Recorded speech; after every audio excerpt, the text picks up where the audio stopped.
Question 14. Saffron wants to work out an estimate for the total number of fish in a lake. On Friday, Saffron catches 180 fish from the lake. She puts a tag on each of these fish and puts them back into the lake. On Saturday, Saffron catches 305 fish from the lake, and she finds 45 of the 305 fish are tagged. Work out an estimate for the total number of fish in the lake. So, believe it or not, this can be thought of as an equivalent fractions question.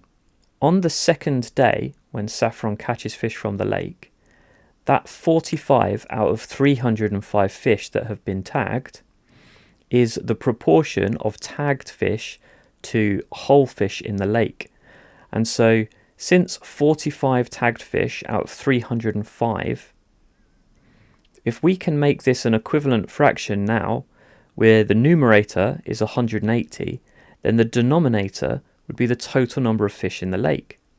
And so while it's not great practice to write this, let's say 45 over 305, if we double both, that's the same as 90 out of 610.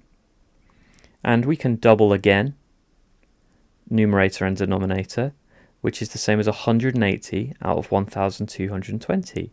And since we had 180 fish originally tagged, our estimated value for the total number of fish in the lake will be 1220.